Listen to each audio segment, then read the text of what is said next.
Con Apocalipsis 21 y 22, que habla de lo mismo, que es más o menos lo que vimos hoy en el sermón, pero lo vamos a ver allí, es un resumen final. Y el primer sábado de diciembre lo que estaríamos haciendo es comenzar con la serie Guardianes de la Llama, que la serie Guardianes de la Llama es la producción más importante que la Iglesia tiene en toda su historia. Y es una serie vieja, filmada en la década de los 80. El autor, el protagonista, el presentador de ese programa, Lindsay, no me acuerdo ahora bien el nombre, él era el decano de la Facultad de Teología de Australia, de la Universidad Adventista de Australia, y se ve que eran épocas donde se podían hacer esas cuestiones y el hombre viajó al lugar de los hechos y cuenta la historia desde la Reforma Protestante hasta nuestros días en el lugar de los hechos y está muy lindo. Entonces la mecánica va a cambiar un poquito de lo que es tipo seminario a lo que es mirar esa introducción que él hace, que son unos 20 minutos de video, y luego nosotros vamos a hacer el comentario en conjunto y sacar la reflexión. ¿Bien? Son unos cuantos capítulos y van a ver que es muy entretenido también lo que él muestra, de mucho contenido. Después hubieron otros que siguieron su ejemplo, ya en el mundo más moderno.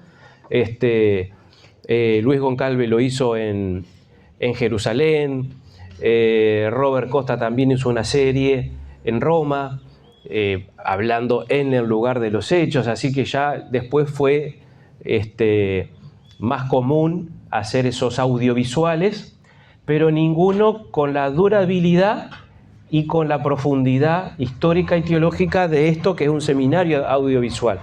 Así que ninguno supera, porque los otros son como homiléticos y como para convertir personas, o sea, desde el punto de vista evangelístico.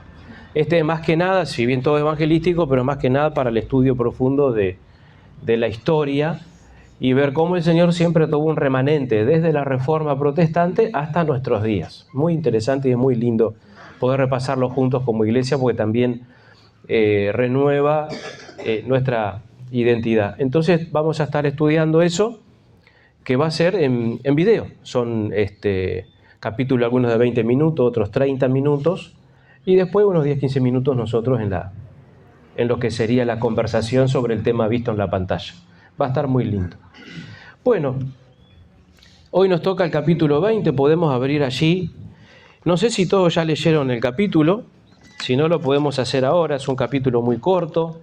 Ya hicimos una introducción esta mañana. ¿Quieren leer un versículo cada uno? ¿Leemos un versículo cada uno o todos lo leyeron? Si todos lo leyeron. Vi un ángel que descendía del cielo con la llave del abismo y una gran cadena en la mano. Y prendió al dragón, la serpiente antigua que es el diablo y Satanás, y lo ató por 1000 años. Y lo arrojó al abismo y lo encerró y puso su sello sobre él, para que no engañase más a las naciones hasta que fuesen cumplidos 1000 años, y después de esto debe ser desatado por un poco de tiempo. ¿Quién lee el 4? Y vi tronos y se sentaron sobre ellos los que recibieron facultad de juzgar. Y vi las almas de los decapitados por causa del testimonio de Jesús y por la palabra de Dios, los que no habían adorado a la bestia ni a su imagen, y que no recibieron la marca en sus frentes ni en sus manos. Y vivieron y reinaron con Cristo 1000 años. Muy bien, ¿el 7? No, el 6. El 5. ¿El 5? ¿Te leo el 5? Sí. Esta es la primera resurrección. El resto de los muertos no volvieron a la vida hasta que cumplieron los 1000 años. Benditos y santos son aquellos que forman parte de la primera resurrección, porque la segunda muerte no tiene ningún poder sobre ellos, sino que serán sacerdotes de Dios y de Cristo y reinarán con él durante 1000 años. 7. Cuando los 1000 años se cumplan, Satanás será suelto de su prisión y saldrá a engañar a las naciones que están en los 4 ángulos de la tierra, a Gog y a Magog, a fin de reunirlos para la batalla, el número de los cuales es como la arena del mar.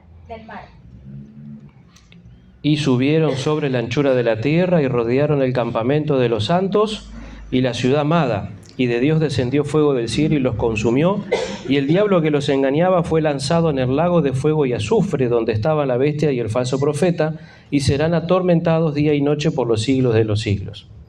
Y vi un gran trono blanco y al que estaba sentado en él, de delante del cual huyeron la tierra y el cielo, y ningún lugar se encontró para ellos. Y vi a los muertos grandes y pequeños de pie ante Dios, y los libros fueron abiertos. Y otro libro fue abierto, el cual es el libro de la vida. Y fueron juzgados los muertos por las cosas que estaban escritas en los libros según sus obras. Y el mar entregó los muertos que había en él, y la muerte y el Hades entregaron los muertos que había en él. Y fueron juzgados cada uno según sus obras. Faltan 2 versículos para terminar. Cerralo, sí. Bueno. Y la muerte y el Hades fueron lanzados al lago de fuego. Esta es la muerte segunda. Y el que no halló escrito en el libro de la vida fue lanzado al lago del fuego. Bien. Acá voy a leer en Judas. Judas es un solo capítulo, el versículo 7, que está ahí al ladito de Apocalipsis, ¿no? Dice: como Sodoma y Gomorra y las ciudades vecinas, las cuales, de la misma manera que aquellos, habiendo fornicado e ido en vicios contra naturaleza, fueron puestos por ejemplo sufriendo el castigo del fuego eterno. En varias veces la Biblia habla sobre el castigo eterno o el fuego eterno, y acá explica bien Judas que estas ciudades fueron puestas como ejemplo de lo que es el castigo eterno. Y fueron consumidas con fuego por causa de toda la depravación y del pecado que había. Pero ese castigo eterno, que es un castigo eterno y que es un fuego eterno, no implica que el fuego está prendido por la eternidad, sino que la consecuencia de ese fuego es por la eternidad. Entonces, como ahí también habla el capítulo 20, que Satanás, la muerte, el falso profeta, es decir, todo el mal sufrirá el fuego eterno, no está refiriendo a la eternidad del fuego, sino a la consecuencia del fuego, ¿no? Entonces, el infierno, si nosotros queremos presentarlo como infierno, frente a la pregunta si existe, la respuesta es un sí. Existirá un infierno, existirá un castigo de fuego, y su consecuencia será eterna, pero el fuego no estará encendido por la eternidad. Bien. Después aparece también en el texto, dice: y vi las almas de los decapitados, ¿no? Y da a entender como que, claro, son las personas muertas que fueron decapitadas. Claramente está hablando en sentido poético para decir, bueno, aquellos que fueron muertos por causa de el Evangelio, finalmente implica la resurrección, y entonces el castigo para unos y para otros es la vida eterna. No hay una cuestión así de tomar un versículo aislado de todo el contexto bíblico. Entonces, si la Biblia nos enseña qué es la muerte, y hay un versículo que leído genera confusión, como por ejemplo y nosotros no podemos tomar ese versículo como un mensaje, sino que tenemos que someterlo a toda la enseñanza bíblica de esa enseñanza, por ejemplo, la muerte. Entonces, la Biblia aporta luz específicamente a ese versículo que podría generar confusión. Nosotros no lo tenemos, no es un problema. Pero ¿cómo explicarlo si otros nos preguntan? Y estamos estudiando la Biblia, o salta este tema, y el texto está ahí. Y dice literalmente lo que dice. Sin embargo, tiene una explicación en todo el contexto bíblico.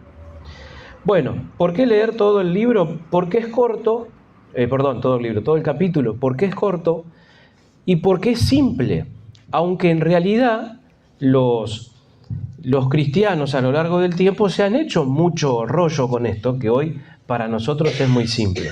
Están los premilenialistas, los postmilenialistas, los amilenialistas, o sea, gente que se ha definido en relación a esto con diferentes tipos de diferencias, ¿no?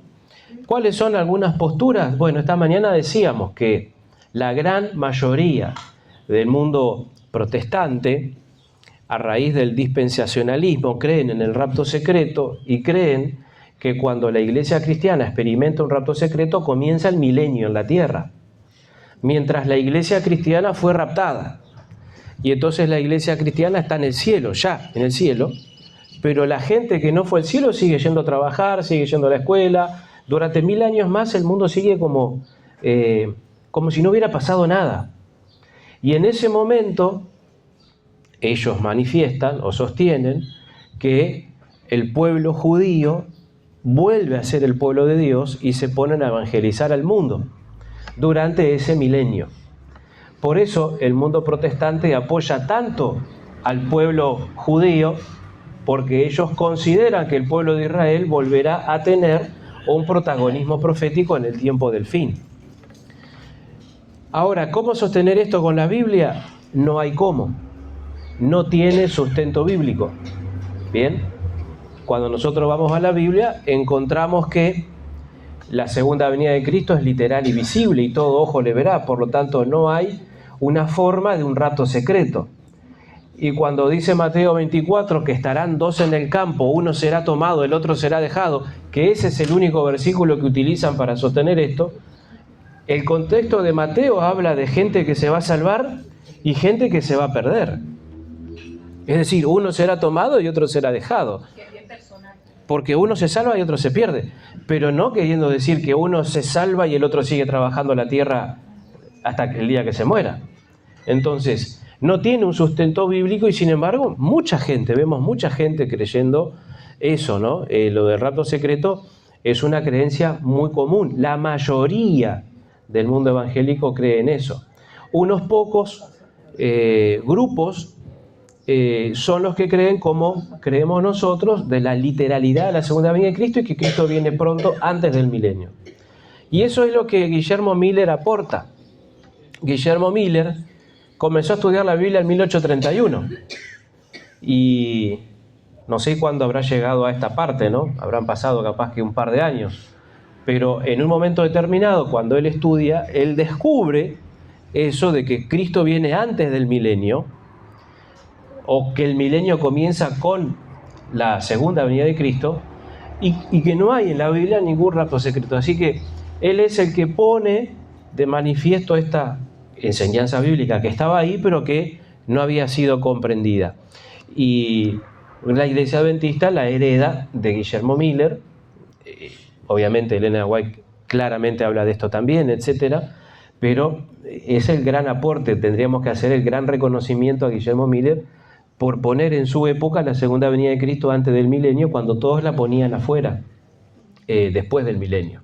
De hecho, esto generaba las burlas, y esto generaba la expulsión de los mileritas de los templos, de las iglesias, porque eran los desubicados que decían que Cristo viene ahora, antes del milenio, cuando todos en sus iglesias, los metodistas, los bautistas, que todos creían que Cristo va a venir después del milenio. Entonces, hablar de una segunda venida de Cristo de manera literal y hablar de una segunda venida de Cristo inminente en nuestro tiempo era una locura. No había forma de darle cabida. Y esas iglesias expulsaron a los mileritas. Es cierto que Cristo no vino, pero es cierto, el 22 de octubre, ¿no? Pero es cierto que Cristo viene antes del milenio. Bueno. Hoy, Sebastián, se cumplen 270 años del terremoto de Lisboa. Mira. 270 años. 1 de noviembre. Es 1775. Bueno, 270 años del terremoto de Lisboa. Y ayer fue la Reforma Protestante, aniversario de la Reforma. 508 años. 508. Bueno, siguen pasando cosas interesantes, ¿no? A nivel profético. El Papa el otro día, reunido con el rey de Inglaterra, que es la cabeza de la iglesia anglicana, viene a ser como el Papa de la iglesia anglicana o el líder de la iglesia anglicana, que no se juntaban, sí se juntaron, la mamá de él iba a cada rato, ¿no? Isabel, al Vaticano, pero nunca, siempre visita de Estado, de jefe de Estado a jefe de Estado, no a compartir nunca una misa, un culto. Eso no se hacía desde 1500 y pico, ¿no? Desde que se separó la iglesia anglicana de la iglesia de Roma, y ahora sucedió hace una semana o 15 días, lo que también habla de cómo el ecumenismo va avanzando tanto y cómo las iglesias siguen todas paso a paso sometiéndose a la primera bestia de Apocalipsis 13. Entonces, el mundo sigue avanzando sobre estas cuestiones, ¿no? Por otro lado, la cuestión política, la cuestión del poder de la segunda bestia de Apocalipsis 13, todo sigue, el reloj profético no se detiene, y eso a nosotros nos debiera llamar la atención al estudio de las profecías. Bueno, acá dice que el ángel baja del cielo con la llave del abismo, y esa llave manifiesta que el Señor tiene el control de las cosas y de los tiempos, y que el Señor, por más que Satanás es el que gobierna y el que hace todo en este mundo, lo hace porque el Señor lo permite, ¿no? Entonces aparece aquí, claramente es Satanás el identificado, y queda encadenado por estos 1000 años. La palabra milenio no aparece en la Biblia, es una manera de expresarnos nosotros, pero aparece ese periodo de 1000 años, ¿no? Que por lo que dice Elena de Guay, y mismo por lo que dice el texto, son 1000 años literales y no estamos hablando de años simbólicos, son 1000 años que están marcados, es un periodo de tiempo que está marcado entre las dos resurrecciones, ¿no? Entonces no está hablando de cuestiones simbólicas, las resurrecciones son literales y este periodo de tiempo es literal, ¿bien? Entonces estamos en una cuestión literal. Entonces cuando habla de cadenas, obviamente sí, eso es una manera de expresarse. Queda atrapado porque no va a quedar vivo aquí ninguno de los impíos. Los impíos mueren, los animales mueren, es decir, la vida como la entendemos muere. El mundo queda abandonado. Ahí se escucha el canto de algún pájaro, ¿no? No va a haber canto de pájaro, es decir, la vida morirá, ¿bien? Quedarán lo que son los edificios vacíos, quedarán los desiertos, cuestiones, ¿no? Creadas por el hombre, y Satanás y los demonios quedarán allí sin poder realizar ningún tipo de actividad, ningún tipo de maldad. Por eso la tierra quedará completamente despoblada.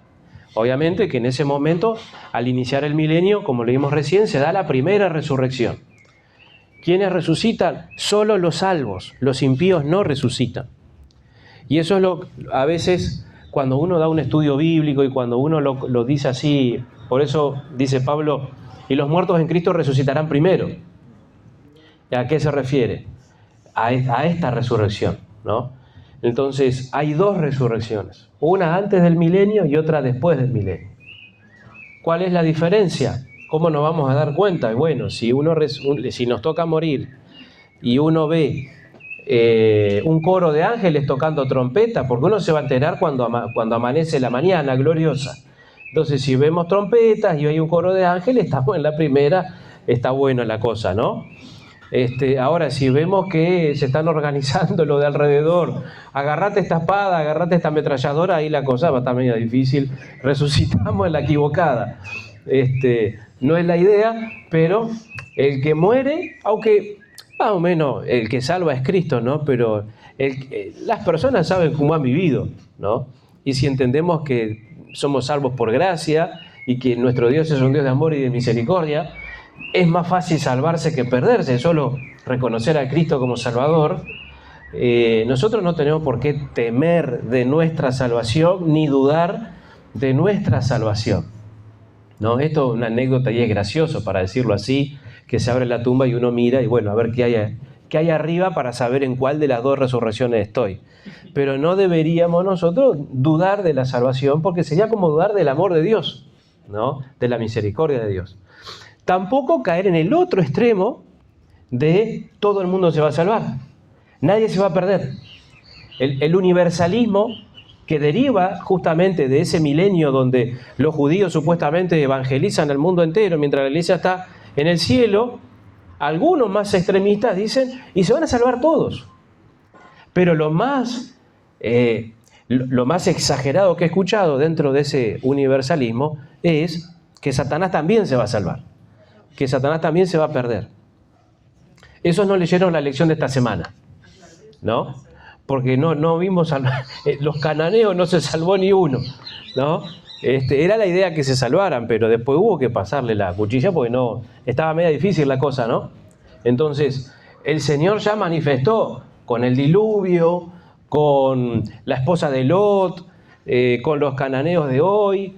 El Señor manifestó que su justicia implica la paga del pecado es la muerte, pero además también lo manifestó con la muerte de Cristo.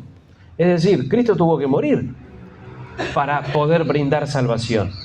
Y una vez que Cristo muere, Él pone una condición en Juan 3:16. Porque de tal manera amó Dios al mundo que ha dado su Hijo unigénito para que, y ahí viene la condición, todo el que cree en Él no se pierda y tenga vida eterna. No es cualquiera, hay que creer en Él, hay que aceptar a Cristo como Salvador personal. Claramente no hay una salvación universal para todas las personas, aunque hayan rechazado a Cristo. Ni hablar del diablo, eso no tiene ningún sentido poder decirlo. Sin embargo, esas cosas se introducen porque están ahí, están en YouTube, están en Facebook. Hoy uno encuentra todas esas cosas alrededor, esos razonamientos alrededor. Y si nosotros no estamos todo el tiempo repasando lo que nosotros creemos, nos confundimos. Bueno, los impíos morirán. Serán destruidos en el regreso de Cristo. Acuérdense que ya pasamos las plagas, cuando pasan el tema de las copas de la ira, pasamos ya el Armagedón, esos granizos que caían de unos 34 kilos de peso, de tamaño, esas piedras que destruyen ciudades, destruyen personas, destruye todo. Eso está hecho, ese es el día de la venganza de Jehová, que está hecho para vengar el sufrimiento que ellos le causaron a los hijos de Dios a partir de la ley dominical y las persecuciones. Entonces hay un día de venganza y hay un día donde el Señor defiende a su pueblo y libera a su pueblo manifestándose de esa manera, ¿no? Hasta que el capítulo 19 presenta las bodas del Cordero y entonces ahí sí los justos ascienden al cielo con Cristo. Bueno, y ahí tenemos estas imágenes, ¿no? De destrucción. La destrucción ya está allí.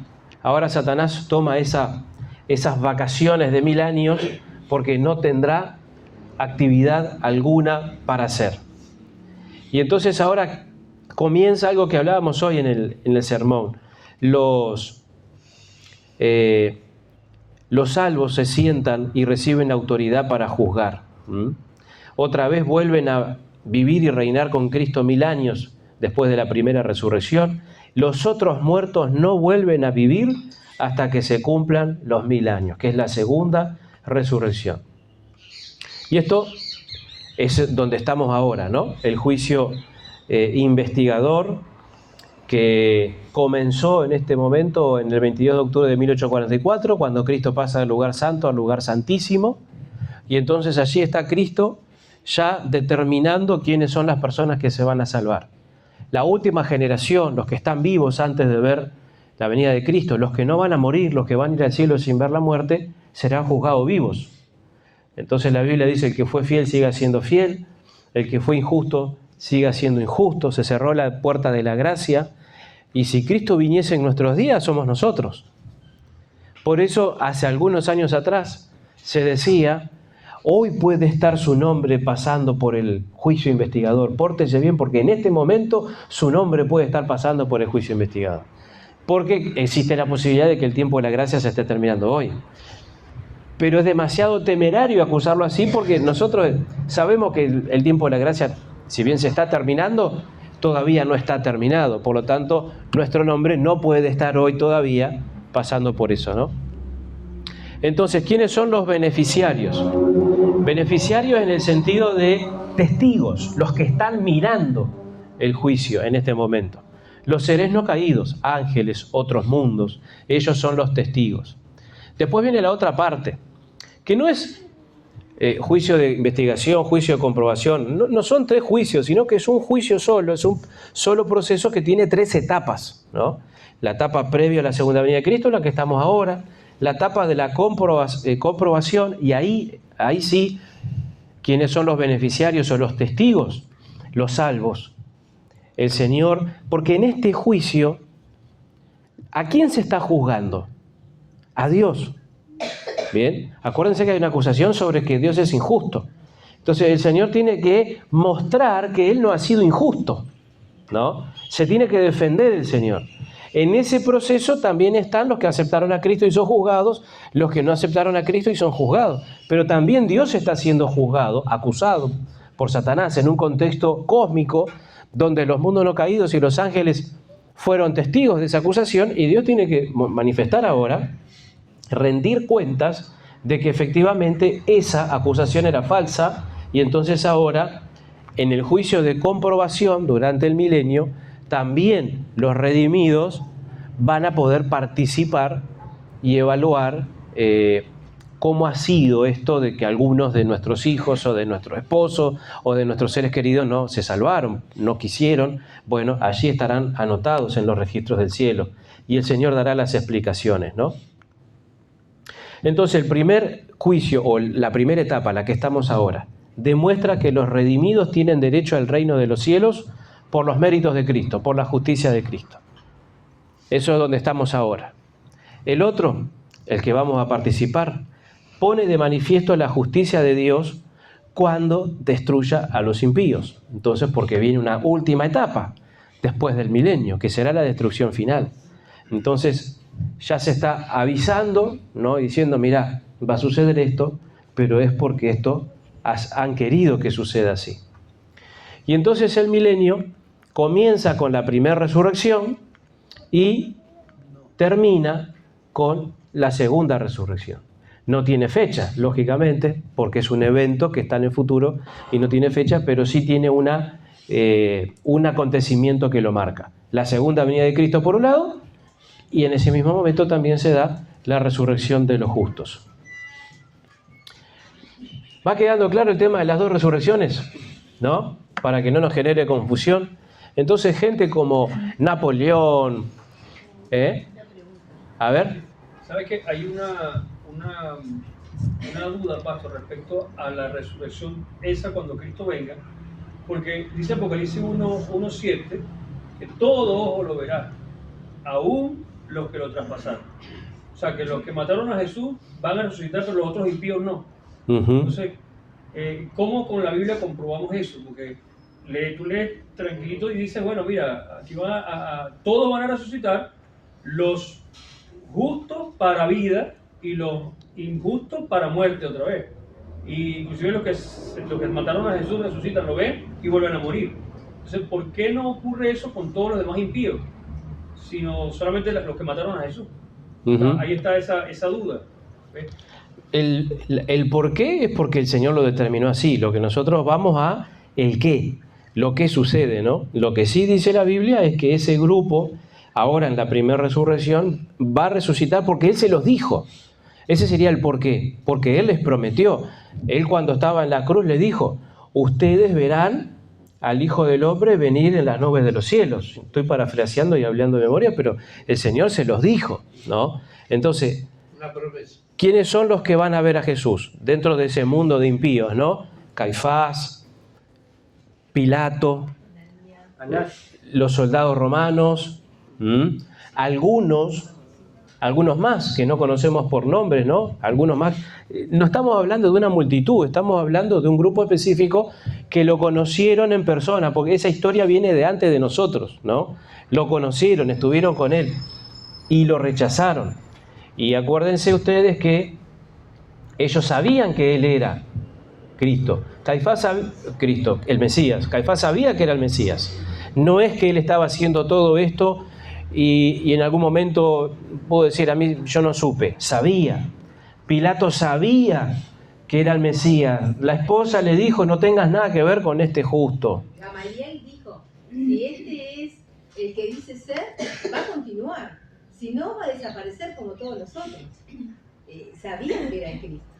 Los soldados romanos al pie de la cruz, cuando viene el terremoto, dijeron, de verdad era el Hijo de Dios. O sea, no había en ellos una duda, como podemos decir, pobre, no sabía, ¿no?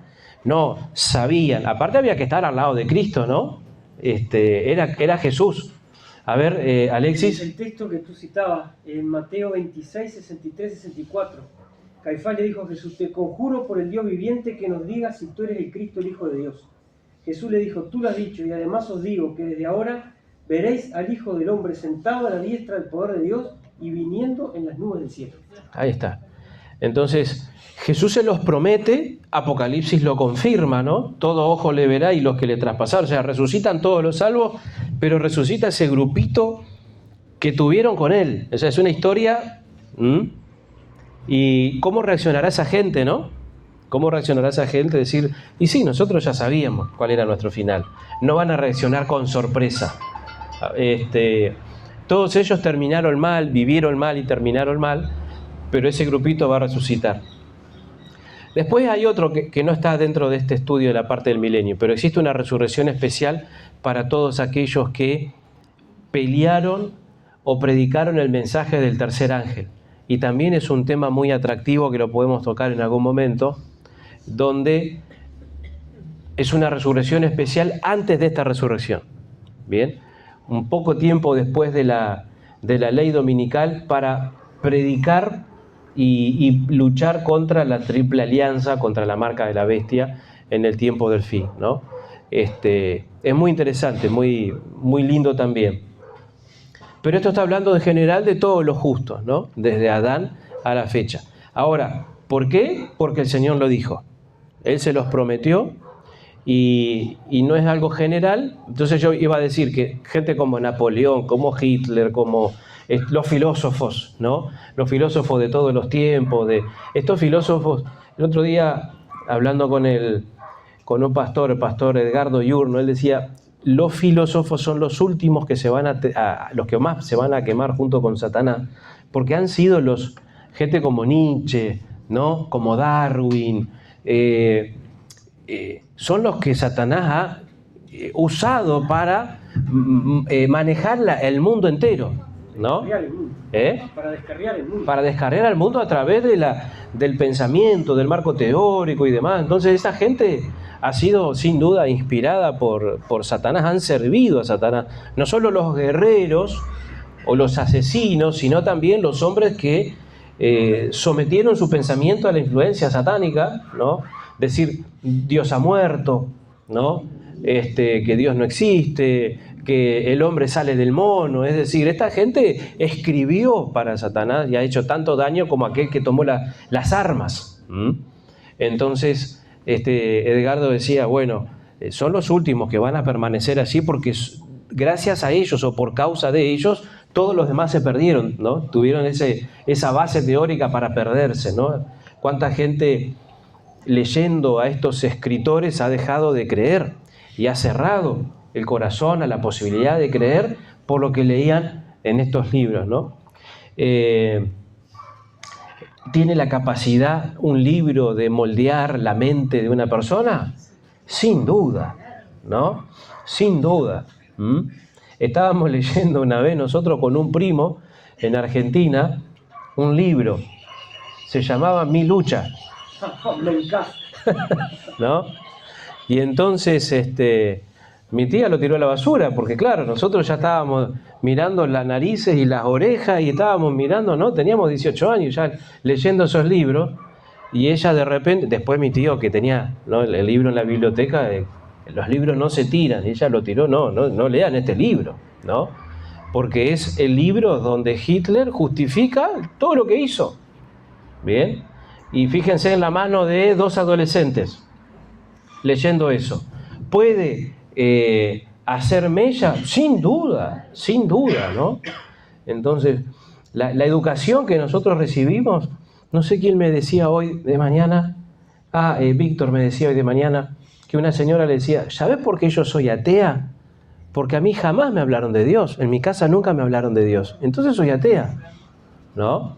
Ahora dice, pero si tu Dios hace tal cosa, yo voy a creer, ¿no?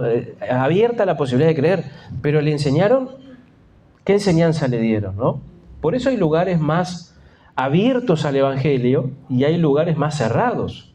Por poner un ejemplo, Brasil con Uruguay, ¿no? Que Uruguay tiene una tradición muy racionalista, muy francesa, ¿no? Muy atea históricamente hablando, aunque eso ha cambiado bastante, pero en las raíces de la educación está, y la consecuencia ha sido que durante mucho tiempo Uruguay ha tenido un porcentaje muy alto de gente atea. Entonces, si será importante la instrucción que nosotros recibimos, ¿no? De alguna manera somos autodidactas. Ojo con lo que leemos y ojo también con lo que leen nuestros jóvenes y nuestros hijos. escudriñarlo todo está bien, pero guarda, ¿no? ¿A qué límite? Bueno, volvemos acá. Cuando se cumplen los 1000 años, es liberado de su prisión. ¿Por qué? Porque ahí viene lo que decíamos esta mañana. Ahí no están versículo a versículo, claro. Juan está resumiendo 1000 años, ¿no? Todo un proceso. Pero la historia es que la Jerusalén celestial viene, y esto es impactante, léanlo después en el conflicto de los siglos.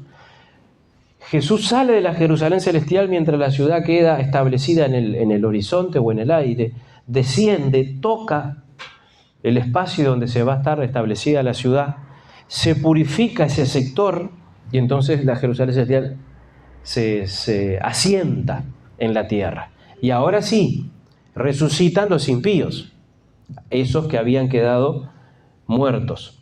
Y ahora el versículo 8 toma vigencia, ¿no? Sale a engañar a Satanás, a las naciones, en los 4 ángulos de la tierra para reunirnos en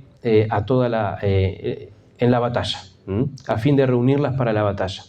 ¿Y quiénes están ahí? Fíjense que dice que son como la arena del mar. ¿Quiénes están ahí? Los generales, esos filósofos, los hombres, ¿no? Pensemos que hay un pequeño librito escrito por Sun Tzu, El arte de la guerra, un chino, ¿bien?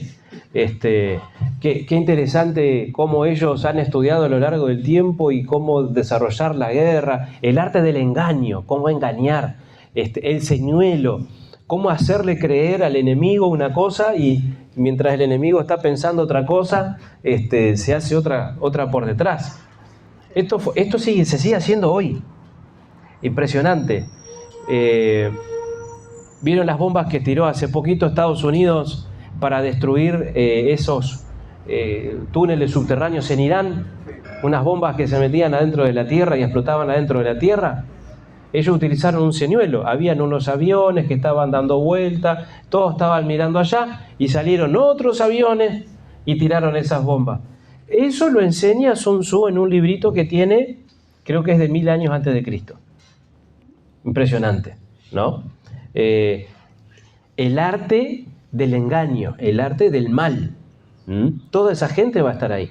Entonces habrá capacidad intelectual bajo las órdenes del diablo para decir, conquistemos la ciudad. Encima Juan dice que está llena de piedras preciosas, llena de oro, brillante, hermosa, una ciudad amurallada, ideal para el ambicioso que dice vamos a la conquista y vamos por el dinero y por demás, ¿no? Por las cosas materiales. Así que eso es lo que va a hacer Satanás. Rodearán el campamento de Dios y lo que no muestra acá, ahí viene el capítulo, el versículo 10, el juicio final, la última etapa del juicio. Entonces hay un paréntesis ahí en que rodean el campamento de Dios y esa etapa donde el Señor levanta la cruz, pasan las imágenes de todo, desde Adán hasta ese momento,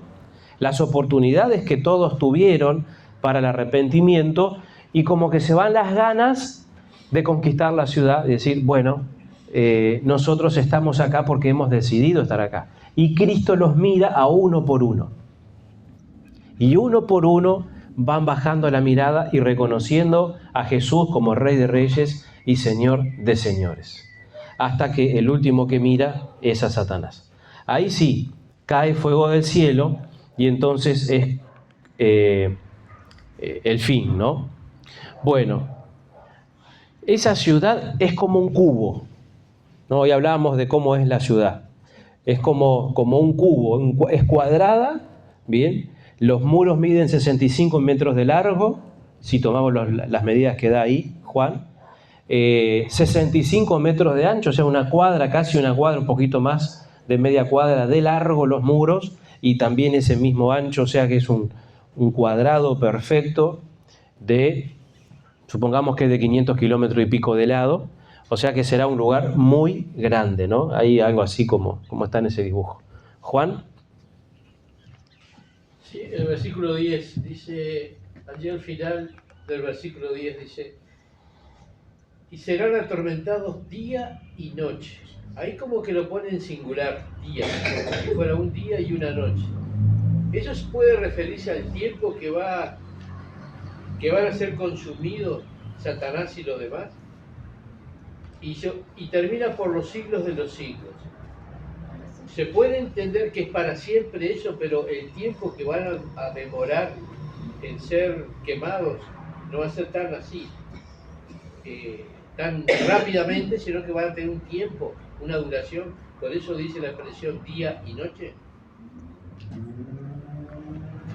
En realidad toda la frase que dice allí serán atormentados día y noche por los siglos de los siglos, en la versión nuestra de Reina Valera dice, habla del tormento o el castigo eterno. No pondría yo el tiempo ese, ¿no? Aunque puede ser. Ahora, ¿cuánto dura una persona en prenderse fuego? Unos pocos minutos, ¿no? Un rato. Lamentablemente hay gente que muere en incendios. A veces capaz que pensamos en un fuego así, pero si fuera como la bomba atómica, fue un segundo. Es un segundo. La gente quedó hecha polvo enseguida. Exacto. Sodoma y Gomorra te parece así también, ¿no? Elena dice, Juan, que pues, la expresión siglo de los siglos no es como la entendemos nosotros, periodos de cientos de años. La palabra ahí en griego es aionios o eones.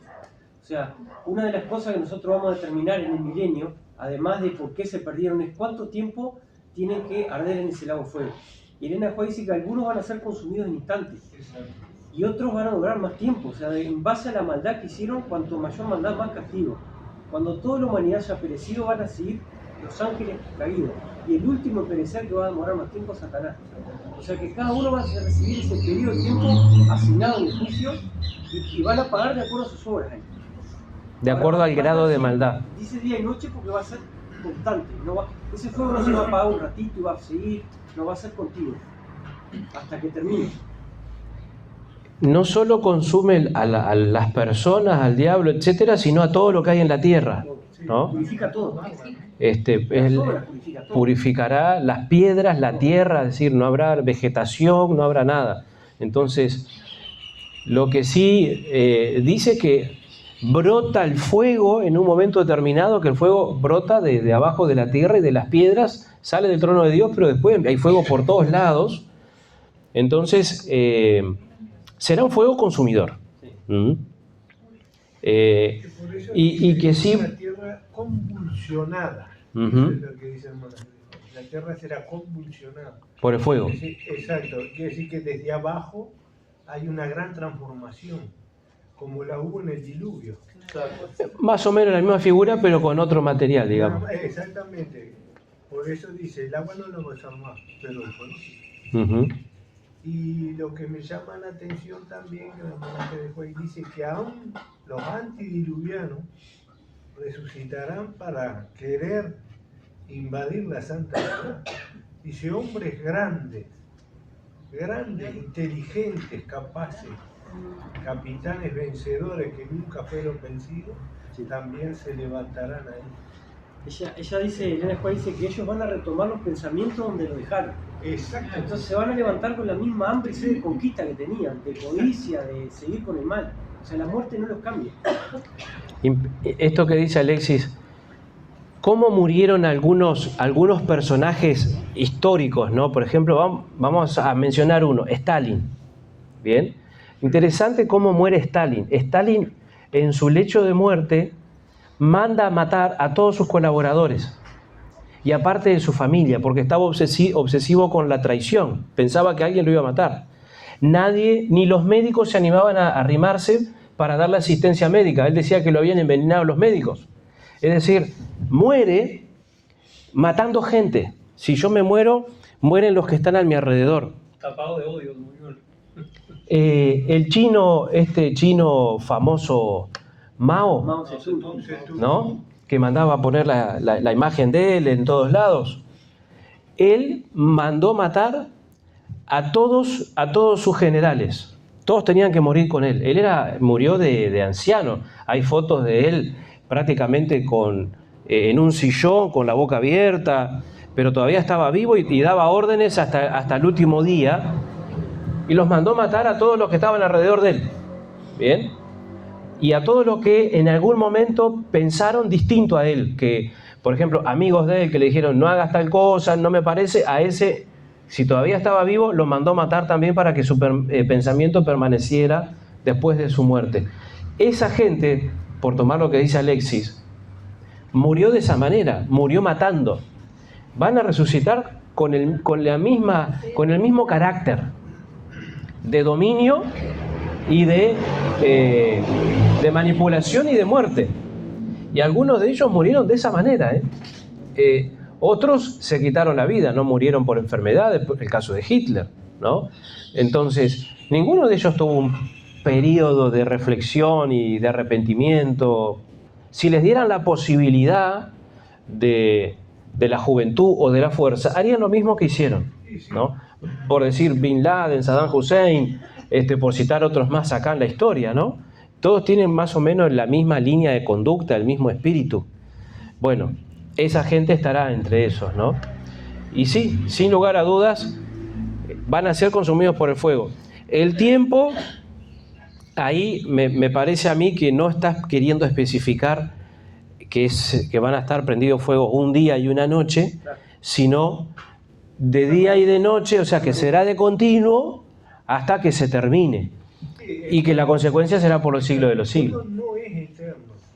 En un periodo de consumición del combustible y se acabó.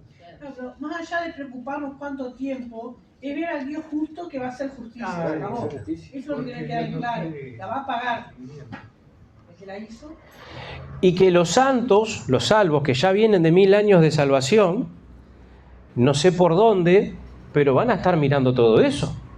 Estarán adentro de la ciudad, estarán protegidos, pero van a estar desde adentro, capaz que con la cabecita por arriba del muro, o sea, y los ángeles también, y todos observando esto, bien, que no es sadismo, no es una cuestión de como a veces se intenta decir, miren Dios, ¿no?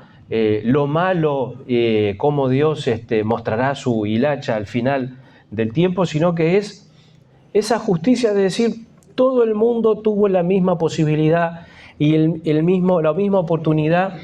El camino es he puesto delante de ti el bien y el mal, elige el bien, pero tienes la libertad de elegir otra cosa, nadie va a ser salvado en contra de su voluntad.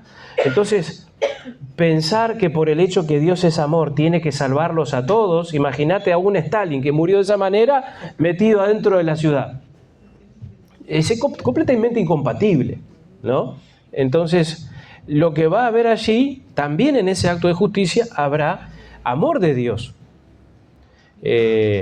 No es que ese fuego consumidor será para reírse y burlarse, sino que será para lo que se viene después, porque el Señor está queriendo salvar acá, no está queriendo destruir, sino que está protegiendo lo que viene después, ¿no? Capaz que de pronto la explicación que yo le encuentro es a través de la muerte de Cristo, porque fue necesario que muriera Cristo, que es Dios, para salvar a todos los que creían. Y Cristo por la eternidad, dice el Espíritu de Profecía, tendrá las marcas de los clavos en sus manos, la marca que le fueron dadas a él por la eternidad para mostrarnos a nosotros por la eternidad de que no podemos elegir nunca el mal, nunca el pecado. O sea, el pecado no va a existir más, yo me pregunto, no lo sé. Lo que sí sé es lo que dice la Biblia, que me enseña que Cristo me va a mostrar lo que pasó con el pecado en la historia de este mundo. Y como que nadie va a querer que se repita lo mismo. Capaz que lo que vos estás queriendo decir es, ¿la posibilidad de pecar existirá? Sí, existirá porque seguiremos teniendo la misma libertad que ahora. Lo que no habrá es la decisión. Nadie querrá avanzar eso porque hay dos cosas que se van a estudiar por la eternidad. El amor de Cristo se va a estudiar por la eternidad y también va a permanecer el recuerdo vivo. Hoy decía Juan que somos olvidadizos, ¿no? Acuérdate del día. No, ahí no va a haber falta de memoria. Las marcas de Cristo son las que van a mantener activos. Miren lo que hizo el pecado. Pero no es que después vamos a ser autómatas. La libertad va a estar, ¿no? La posibilidad va a estar. Ahora, ¿ha caído algún otro mundo después de que el pecado entró acá? Es decir, hemos sido espectáculo lo que generó el pecado. ¿Alguien quiere pecar en los otros mundos? Claramente, esto ya ha servido como una vacuna por la eternidad. Entonces, la regla será la libertad, la regla será el amor. Tendremos nosotros la posibilidad de decidir, pero ya vivimos esto. Lo que pasa es que nosotros no sabemos lo que hay del otro lado, ¿no? No hemos visto. Entonces, como no hemos visto, lo más lindo que hemos visto es un atardecer como el de hoy, pero Elena White dice que cuando ella en visión vio el cielo, no quería volver de la visión, y que cuando volvía en sí, todo eso estaba en oscuridad. El mundo que ella veía estaba en oscuridad y pasaba varios días triste, porque quería quedarse ahí. Y no es que había ido al cielo, sino que había sido una visión del cielo, ¿no? Entonces, nosotros no tenemos idea de lo que nos estamos perdiendo. En ese contexto y con la memoria fresca de todo lo que el pecado hizo, la Biblia ya dice que nadie va a decidir pecar justamente por lo vivido aquí. Entonces, la posibilidad va a estar. Lo que no va a estar es las ganas de querer equivocarse de vuelta. Y la memoria no me falla, sé que uno de los padres por dice que cada vez que veamos a Cristo nos avergonzaremos de las actuaciones. Y de esa manera nadie va a pensar de otra manera, más que amar a Cristo. Por eso, sí será importante cuando Cristo intercede por nosotros y dice: Padre, mi sangre. Y lo mismo pasa en el cielo. Tal cual. Por eso vamos a pensar y vamos a tener memoria de todo, pero la presencia de Cristo sustituye todo. Y al sacar al pecado por medio del fuego, es un testimonio al universo no caído de la verdadera justicia de Dios, para que ningún otro planeta pueda pensar de otra manera que amar a Cristo, porque ya vieron lo que es la verdadera justicia. Cuando nosotros pensamos en algún personaje de la historia, podríamos pensar en Artigas, podríamos pensar en algún líder, en algún caudillo, alguien que nos movilice. Siempre pensamos, o aquellos que han peleado, ¿no?, en la guerra y extrañan a un general, siempre se recuerda, la emoción viene porque se recuerda lo vivido, ¿no? Luchamos juntos, trabajamos juntos, o lo que hizo tal o cual persona. Pero nosotros estamos planificando estar juntos con el que es nuestro líder, ¿no? No estamos recordando el pasado, sino que estamos planificando el encuentro con él. Es la diferencia de aquel que tiene un modelo de un personaje de la historia muerto, o un dios, el caso de Buda, por ejemplo, muerto, y aquel que tiene su modelo, su líder, vivo. ¿Bien? Cristo interactúa con nosotros, entre nosotros y con nosotros directamente. Él tiene su palabra, nosotros podemos dialogar con Él. Por eso digo, cuando nosotros estamos, además de los personajes de la historia, nosotros mismos, ahora mismo acá, pensando en nuestras acciones, pensando en nuestras acciones nos podemos avergonzar pensando en lo que Dios puede pensar de cada uno de nosotros por nuestras acciones hoy, ahora, cada uno de nosotros. Porque cuando creemos en Dios y tenemos esa comunión con Dios, sabemos que Él está continuamente con nosotros, evaluando, juzgando como juez justo, y nosotros sabemos lo que hacemos bien y lo que hacemos mal. Pasó en los personajes de la historia, todo lo que nos antecedieron, y nos pasa a uno de nosotros. Ahora, yo en este momento, escuchando todo lo que se está hablando, hago una revisión de mi vida lo poco o mucho que he aprendido, porque soy muy ignorante de muchas cosas, pero la conciencia de lo que hago bien y hago mal la tengo. Entonces pienso en ese buen consumidor, en eso que va a pasar, porque el bien y el mal va a existir hasta que Dios, bueno, como estamos diciendo, ¿no? Hasta que Dios lo elimine. Transfiera todo eso, pero si va a existir ese libre albedrío de saber que se puede hacer mal y nos avergonzamos ante Dios, quiere decir que va a quedar esa esencia en nosotros de la posibilidad de pecar. No vamos a tener la tendencia al mal. Nosotros hoy heredamos la tendencia al mal. Nuestra naturaleza será transformada. El pecado ya no tendrá dominio sobre nosotros. Existirá la libertad de acción, pero no existirá la genética del mal. Nosotros heredamos de nuestros padres la naturaleza caída. En el momento de la resurrección, o si estamos vivos en ese momento de el abrir y cerrar de ojos, nuestra naturaleza será completamente transformada. Ahí es cuando decimos el cuerpo nuevo. El cuerpo nuevo no solamente es por una cuestión de ser más jóvenes y más lindos, ¿no?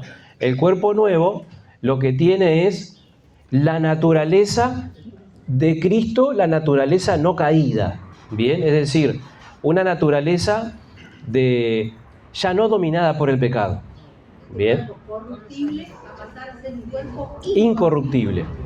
Entonces no va a haber, por ejemplo, hoy por más que vos quieras ser obediente, te va a venir, te martillas un dedo, ¿quién no dice se martilla un dedo? ¿Y quién dice gloria cuando se martilla un dedo? A nadie le sale decirle gloria al martillazo del dedo, ¿no? Entonces ya el mal está en nosotros. Y Pablo decía, lo que quiero hacer no hago y lo que no quiero hacer eso hago. Entonces está esa lucha entre el cuerpo, entre el espíritu y la carne, ¿no? Entonces esa tendencia es permanente en nuestra vida. Ahora, eso cambia en el momento de la segunda venida de Cristo porque transforma nuestra naturaleza. Entonces nuestro carácter va a ser purificado ahora, tiene que ser purificado ahora por la obediencia y demás. Y no es, o sea, esa es la parte espiritual. Y la parte física también va a ser transformada.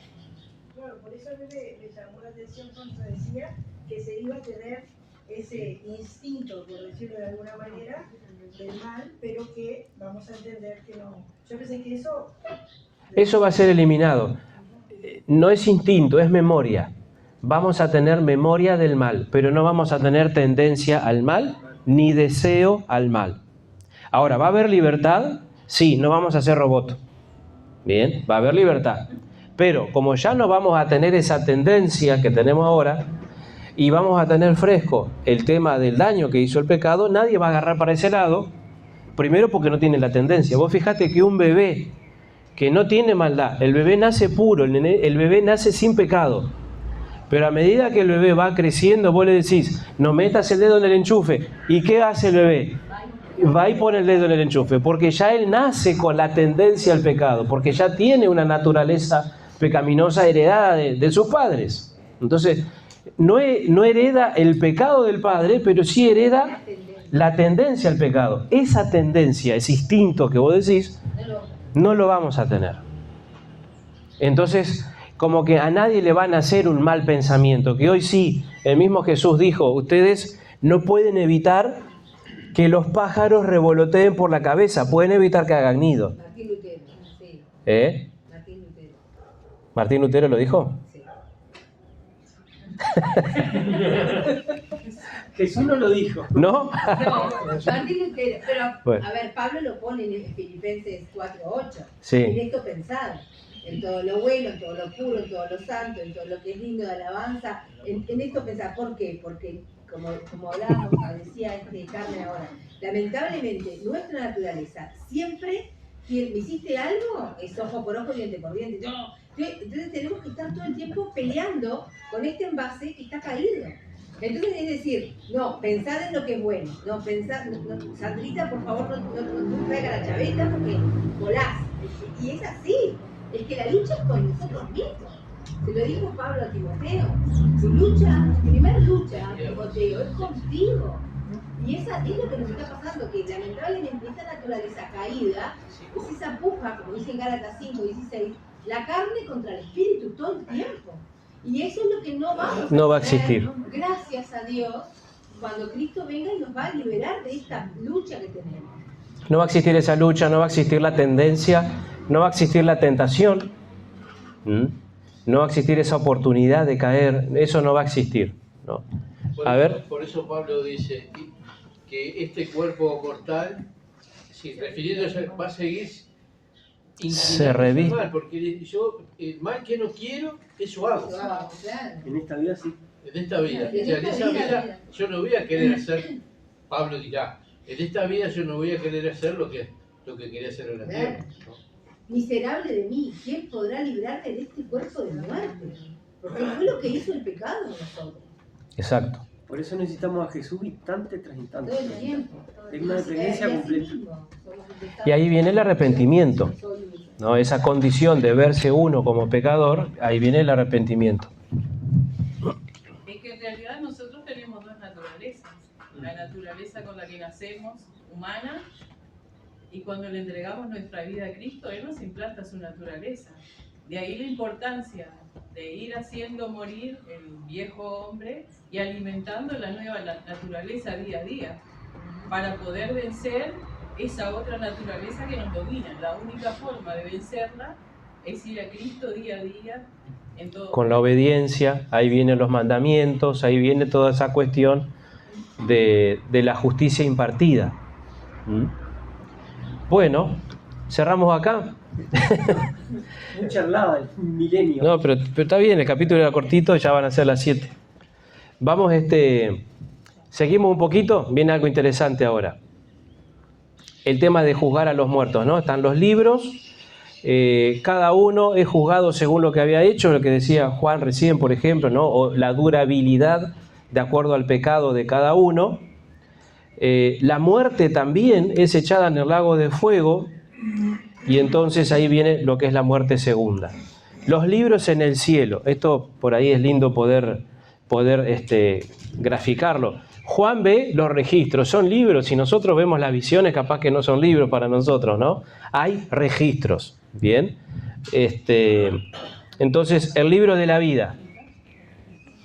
Están allí los que han creído en el Señor. Está el libro de la memoria, las buenas acciones de los que temen al Señor, ¿no? Después está el libro del registro, donde están los pecados de todas las personas. Entonces, como que hay diferentes tipos de anotaciones de todo, o de registro de todo. Y el infierno, que ha sido tan comentado estos días, porque hablábamos el otro día de cómo la cristiandad ha aportado o adoptado la Divina Comedia como un libro que tiene algo de importancia para, teológicamente hablando, cuando en realidad es apenas una novela de un escritor. Sin embargo, sirvió para darle un tinte religioso, ¿no? Entonces ahí viene la última etapa del juicio, de lo que sería la parte final, el juicio ejecutivo, que es esto que se va a dar acá en la tierra. Entonces, el castigo será solo un momento. El castigo será por cierto tiempo. O sea que no está hablando de eternidad, a eso se refiere. Tampoco podemos determinar el tiempo, la Biblia no dice el tiempo. Será proporcional a los pecados cometidos. Por eso bien decía Alexis, que los últimos en quemarse serán esos filósofos, esos guerreros, y los demonios y Satanás al final. El final del castigo será la aniquilación total del mal. No habrá mal. Y no entendamos que no vaya a quedar en el aire que en el cielo vamos a tener la posibilidad de pecar. No habrá mal. Bien, se erradicará el mal. Lo que habrá es libertad. La misma libertad que hay hoy en el cielo. Bien, la misma libertad que tenía Lucifer y la misma libertad que tenía Adán y Eva. Solamente que ellos utilizaron mal la libertad. Habrá libertad, pero no habrá ninguna tendencia al mal, ninguna semillita de mal que pueda incitar a una persona al mal. El pecado será extirpado del universo. No habrá vestigio alguno. Es decir, la restauración de Dios va a ser total. Los salvos serán restaurados por completo. La muerte de Cristo es suficiente. Bien, no habrá necesidad de pasar otra vez por esto. Las 3 etapas del juicio, para verlas aquí. En la actualidad, Cristo en el santuario celestial, el juicio investigador, después viene Cristo, lo que estamos esperando ahora. En esa rayita podríamos decir el fin del tiempo de gracia, ¿no? Viene Cristo. ¿Hay un periodo entre el fin del tiempo de gracia, entre la rayita blanca y la flecha amarilla? Sí. La ley dominical, las persecuciones, hasta que viene Cristo. Después viene el milenio. Ahí viene la parte del juicio que hablábamos como juicio de comprobación. Después, Cristo, los ángeles desciende la Jerusalén celestial. ¿A dónde? A la tierra. Ahí se da esta última instancia del juicio ejecutivo. Y lo que viene después, la restauración de la tierra, y la vida eterna va a ser aquí, en la tierra. 1000 años en el cielo y aquí en la tierra por la eternidad. Entonces queda más gráfico de las etapas que quedan o que serán. A nosotros, interesante que la Biblia hable de esto, porque podría terminar la Biblia diciendo, viene Cristo y todo lo demás después. ¿Qué nos interesa a nosotros si una vez que viene Cristo ya está? Pero no solamente está dada la revelación en función nuestra, sino en función del conflicto cósmico que inició antes de la aparición nuestra. Entonces, el problema del pecado comienza antes de nuestra aparición en el cielo con Lucifer, y entonces la historia bíblica abarca desde antes de la creación y termina después de la salvación de los salvos, porque termina con la destrucción del mal, termina con la destrucción de Satanás. Entonces, lo que nosotros damos en el medio, ¿no? Pero la Biblia comienza con la historia anterior y con el desarrollo final, posterior a la salvación, ¿no? ¿Cuáles son los eventos previos al milenio? Para hablar, en el caso nuestro, lo que falta todavía. Cristo viene por segunda vez y son destruidos o muertos los impíos que están vivos. Los justos muertos, los que se van a salvar, resucitan. Los que no se van a salvar, no resucitan. Los que resucitan, más los justos vivos, son trasladados al cielo. Eso es lo que va a suceder al inicio del milenio. Condiciones durante el milenio. La tierra queda totalmente desolada y purificada por el fuego. El dragón queda encadenado por las circunstancias. Los santos están junto a Cristo en el cielo durante 1000 años. Los impíos resucitan, esto es al final del milenio. Cristo y los santos regresan a la tierra con la Nueva Jerusalén. Satanás quiere apoderarse de la Nueva Jerusalén y las fuerzas del mal son aniquiladas por la eternidad. Finalmente la tierra es purificada por fuego y es recreada. Ahora no habrá pecado. Cielos nuevos y tierra nueva. Bueno, para tener allí una gráfica de cómo finalmente será allí. Y cerramos por aquí. Sin duda, uno dice, ¿qué es lo importante? Y bueno, lo importante es que cuando Cristo venga, nosotros subamos a esa nube. Y todo lo que viene después, que venga lo que sea, ¿no? Si es un milenio, si son 2 milenios, si los impíos resucitan antes o después, problema de ellos. A nosotros, ¿qué nos tiene que interesar? La salvación, ¿no? Ahora, qué lindo es cómo estimula ver las profecías bíblicas, cómo revitalizan la fe.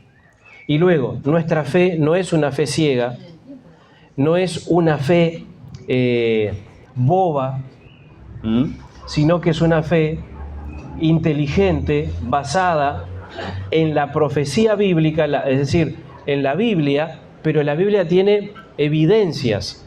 Estaba profetizado el momento del nacimiento de Cristo, estaba profetizada la estrella de Belén, estaba profetizado todo por Daniel, por Isaías, por Jeremías, y todas esas profecías del nacimiento del Mesías se cumplieron. Y el Mesías también estaba profetizada su muerte, y su muerte se da, y su resurrección se da. Es decir, hoy nosotros creemos, por lo que dice la Biblia, pero ya casi toda la Biblia se ha cumplido, y tenemos la historia que nos comprueba todas estas situaciones. Entonces no estamos creyendo a ciegas, estamos creyendo por evidencias. Es más fácil todavía para nosotros. Estamos creyendo en la evidencia de la historia, incluso hasta los descubrimientos arqueológicos, porque la ciudad de Jericó está ahí, ¿bien? Y la forma en cómo están caídos los muros de la ciudad de Jericó, que están a la vista y que nosotros si pudiésemos hacer un tour podríamos ir y verlo, los mismos arqueólogos, los mismos guías te dicen, mirá, no hay forma de cómo estos muros hayan caído,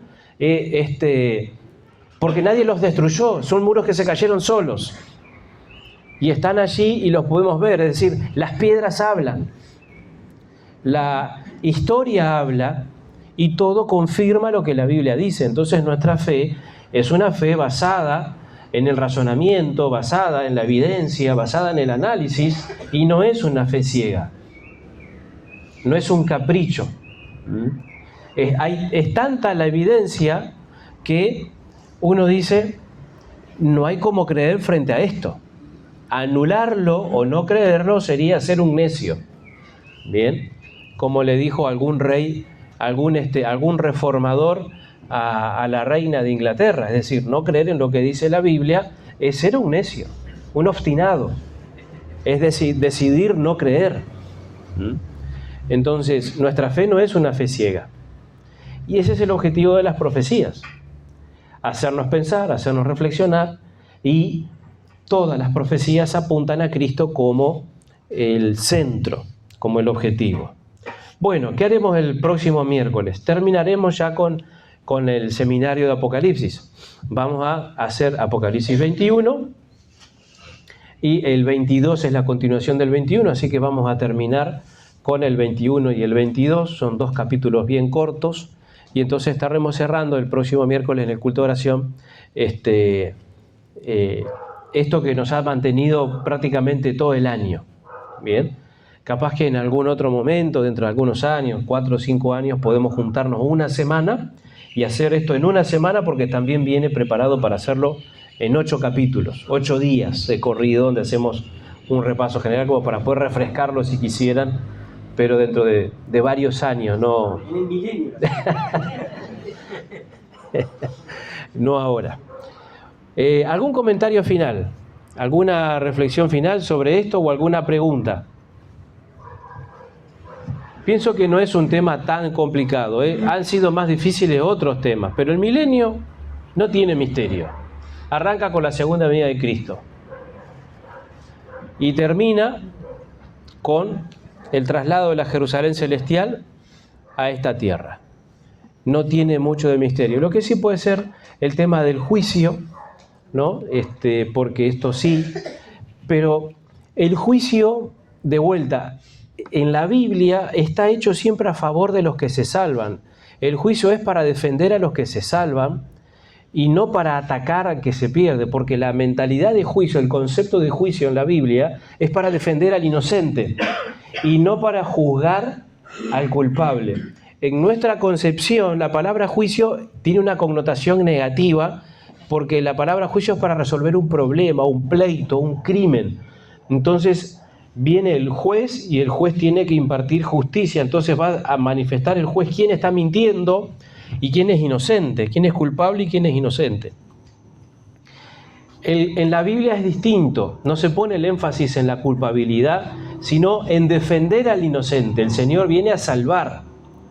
Y entonces el juicio es para hacer justicia sobre el inocente, para sacarlo del mal, para que el mal ya no lo domine. Entonces nosotros debemos anhelar el juicio de Dios, desear el juicio de Dios. que no necesariamente para nosotros es un castigo, sino que es la defensa, defender a sus hijos del mal, por ejemplo, y ofrecer lo que Él ofrece después del juicio, que es la vida eterna, que es la salvación.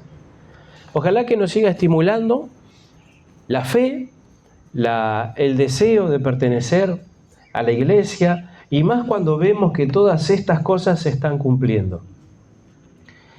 ¿Cuáles son las decisiones que nosotros vamos a tomar después de esto? Porque hoy, me decía Víctor, y cerramos con esta anécdota, dice que él ha ido a estudiar teología a un instituto de formación teológica que hay aquí en el centro de Montevideo, que es básicamente donde estudian los que se preparan para ser pastores evangélicos. Es un seminario de estudio de la Biblia. Y él dice que lo que encontró allí le llamó la atención, que hay gente de todas las denominaciones. Y todos estudian lo mismo. Es curioso porque si son diferentes denominaciones deberían creer cosas distintas, pero fíjense que todos van al mismo seminario y todos aprenden lo mismo, ¿no? Después vemos esas cosas en las iglesias, donde decimos son todo lo mismo, y bueno, si se están formando en los mismos lugares. Entonces él comentaba que en la clase de homilética tuvieron que preparar sermones de 10 minutos, dar el sermón de 10 minutos, y después los alumnos le criticaban el sermón a que había pasado adelante, tipo trabajo práctico para ver si incorporaba los recursos homiléticos. Y entonces a él le tocó dar ese pequeño sermón de 10 minutos y había que preparar un tema bíblico, obviamente, ¿no? ¿De qué predico? Tengo gente acá que se está preparando de todas las denominaciones y se le metió en la cabeza que tenía que predicar el sábado, ¿no? Y él dice, no voy a ser tan desubicado de molestar a alguien con el tema del sábado. Y le seguía la idea del sábado. Y dice que lo puso en oración. Y le seguía la idea de que tenía que hablar del sábado. Y entonces agarró y preparó un sermón del sábado. Ahora, él dice, no lo encaré por el lado de la ley, de los 10 mandamientos, lo encaré por el lado del gozo que da guardar el sábado. ¿Y por qué el Señor nos pide que guardemos el sábado? Más o menos por ese lado, o sea, el gozo de la comunión con Dios en sábado. ¿Bien? Y dio ese sermón. Después lo analizaron y demás. Pero ¿cuál fue la cosecha? Lo echaron de ahí, lo botaron. ¿Cuál fue la cosecha? El profesor les dijo, gracias por encarar el tema de esa manera. Porque él no lo encaró por el lado de los mandamientos y de que hay que cumplir con el sábado porque es un mandamiento y ustedes no, ¿bien? Sino del gozo que él tenía como hijo de Dios al guardar el sábado y lo importante que es el sábado en su vida. Entonces, primero, eso. Otro profesor le dijo, yo sé que el sábado es el día del Señor. Te digo más, todo lo que yo enseño sobre creacionismo, lo saco de la Iglesia Adventista. El profesor de creacionismo, ¿no? Yo los materiales de creacionismo son materiales de la Iglesia Adventista, solo que yo no digo dónde saco los materiales. Y después los compañeros. ¿Qué retorno tuvieron los compañeros? El retorno era, ahora entendí por qué la Biblia dice que hay que guardar el sábado. Ahora entendí lo que dice la Biblia sobre el sábado. No todos, pero algunos vinieron, son gente sincera, que vinieron a decirle, efectivamente entiendo que el sábado es el día del Señor, está en la Biblia. Entonces, cuando nosotros hacemos un análisis de las profecías o un análisis de cualquier enseñanza bíblica, nos tiene que llevar a tomar una decisión. Porque no se trata de conocimiento, porque el diablo conoce mejor que nosotros. No se trata de acumular teología, porque incluso hay teólogos que son ateos.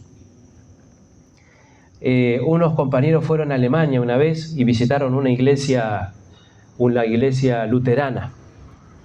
Y el pastor era una preciosa catedral luterana. Entonces hablando, bueno, los creyentes, los que creen, y hablaba de los que creen como que él no creyera. Y entonces le consultan si él no creía. Dice, no, yo soy ateo. El pastor era ateo. El pastor era ateo. Él no creía. Pero era teólogo. Era teólogo. Había tomado la decisión de no creer. Hay muchas personas. En Estados Unidos, todas las universidades, las estatales, tienen la carrera de teología. Nosotros entendemos el estudio de teología el que se va a preparar para pastor. O en el caso de los curas tienen sus seminarios, ¿no? O tenemos estos seminarios evangélicos. Pero en Estados Unidos hay mucha gente que estudia teología y trabajan como capellanes en los aeropuertos, como capellanes en las cárceles, trabajan en ONG y se toma eso como filosofía, como literatura, como docentes. En la policía también. En la policía también hay capellanes, claro. En todos los organismos del Estado tienen capellanes. En la policía de Los Ángeles. Sí. El Estado es un Estado religioso, por lo tanto que la capellanía está en todos lados. Pero no necesariamente tenés que ser creyente para eso. Vos lo podés tomar como una salida laboral. O sea, nosotros podemos estudiar las profecías y no tomar ninguna decisión. Podemos acumular conocimiento bíblico y seguir en la misma espiritualmente. Es más, hay gente que lee la Biblia. ¿Saben esta historia? Yo la escuché de niño de Teresa Mosconi, de tu madre. Y hoy no está. Habría que ver si se acuerda, ¿no?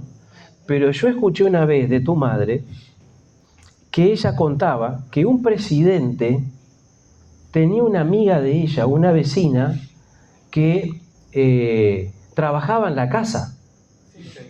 Sí. ¿Esa historia es real o es en mi cabeza? Es real. ¿No? Real. Bueno, o sea que tan mal no estoy, ¿no? Hay varios testigos de la historia. De ese encuentro que contaba la hermana Teresa. ¿Álvaro es testigo? No, que hay varios testigos. Ahora, ¿era tu mamá la que vivió eso o fue una amiga de tu mamá? No, fue mi mamá. ¿Tu mamá? Sí, porque trabajó con ella. Mirá.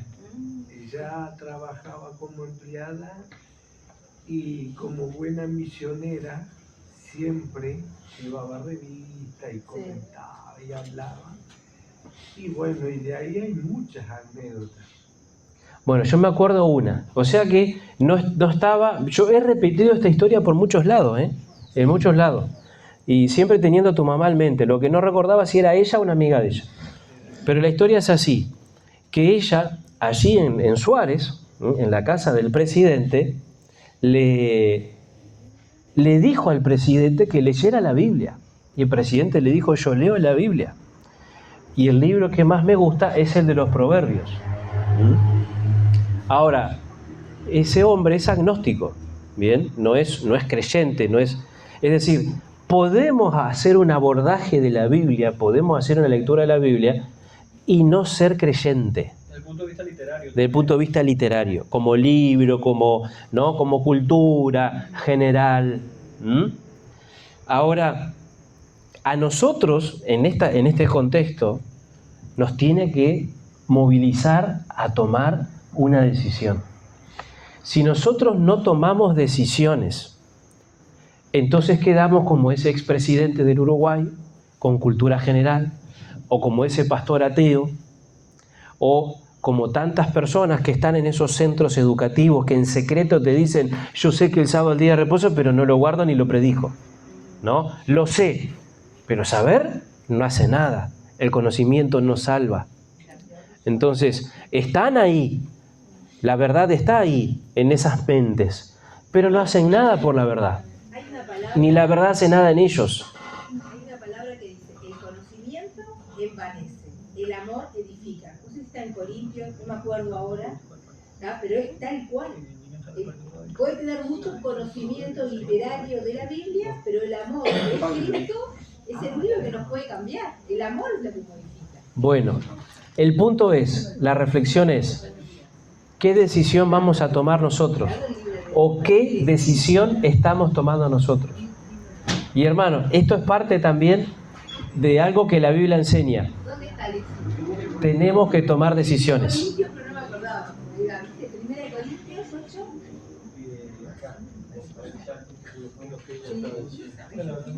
Está el Corintios. 1 Corintios 8:1. El conocimiento envanece, pero el amor edifica. Ahí está. Bien. Entonces, hay que tener conocimiento, hay que tener conocimiento para no sacar de contexto el texto, pero el conocimiento nos tiene que llevar a la decisión. Entonces, un río mar puede ser afectado de una manera y él tendrá que tomar una decisión. Una Miriam va a ser afectada de otra manera y tiene que tomar otra decisión. Carmen tiene que ser afectada de otra manera y cada uno tiene que tomar una decisión. Este conocimiento nos tiene que movilizar a la acción, porque esto no se trata de adquirir conocimiento, se trata de vida, se trata de movilidad, de desarrollo espiritual y de salvación. Entonces nosotros tenemos que tomar decisiones. ¿Cuál es la decisión que voy a tomar? Bueno, cada uno sabe la decisión que tiene que tomar, porque eso es personal. Entonces la decisión de tal vez tengo que orar más veces en el día, o tengo que leer más la Biblia, o tengo que desarrollar tal ministerio, o tengo que comprometerme con la causa del Evangelio. Es decir, cada uno tiene que tomar una decisión, pero el Señor está llamándonos a que tomemos decisiones. Por eso el mensaje de 2 de Corintios capítulo 6 dice: en tiempo aceptable te he oído y en día de salvación te he socorrido. He aquí ahora el tiempo aceptable, he aquí ahora el día de salvación. ¿A qué se refiere esto? A las decisiones que nosotros debemos tomar hoy. No postergar las decisiones, porque de nada sirve acumular conocimiento sin tomar decisiones. Y el Señor nos ha dado la luz para que avancemos en consecuencia. Y la historia, por ejemplo, de Elena de White, que vamos a estudiar ya llegando al final de Guardianes de la Llama, el templo donde la familia Harmon se reunía, la iglesia metodista donde la familia Harmon se reunía, está en ese lugar donde todavía, allí en Estados Unidos, ¿no? Y este autor la visita. Y está el acta todavía está ahí, el acta del libro de la iglesia. Por eso le decía el otro día en junta que el libro de la iglesia es un libro de historia también. Todavía está el acta del desglose de la familia Harmon, los padres de Elena y su familia, porque ellos estaban adoptando las enseñanzas de Guillermo Miller. Entonces la iglesia metodista hizo una junta y decidieron borrarlos de la iglesia, y el acta todavía está. Interesante, ¿no? Cuando ellos encuentran esta nueva luz, Elena, que era una niña, y su familia, toman una decisión. Salen del lugar donde estaban y ahí está el acta que dice: sí, la familia Harmon fue desglosada de la iglesia metodista justamente por estar en ese movimiento conflictivo llamado los Milleritas. ¿Cuáles son las decisiones que nosotros estamos tomando? Y bueno, el Señor nos está dando la oportunidad en este tiempo de tomar decisiones. Y cuando nosotros tomamos decisiones, esas decisiones también impactan a aquellos que nos rodean. Cuando nosotros nos movilizamos para ir a la iglesia, para leer la Biblia, nos observan. ¿Bien? Nos observan nuestros seres queridos, nuestros vecinos. Las decisiones impactan en otros. Y ahí se genera el movimiento evangelizador. Por lo tanto, no dejemos de tomar decisiones. Porque la vida cristiana, toda la vida, se trata de eso. Pero la vida espiritual también se trata de tomar decisiones. Y una decisión pequeña hoy, una decisión pequeña mañana, es la que nos va a permitir agarrar el hábito de la obediencia, ¿no? Cuando decidimos ser obedientes y cuando decidimos ser fieles, primero empieza acá y después viene el hábito en la práctica. Tenemos que tomar decisiones en favor de Cristo y en armonía con la palabra de Dios. Sigamos tomando decisiones y que esas decisiones siempre estén en armonía con la salvación que el Señor nos ofrece. Que Dios les bendiga. Nos vemos el miércoles. El miércoles terminamos con el seminario de Apocalipsis. ¿Cantamos un himno?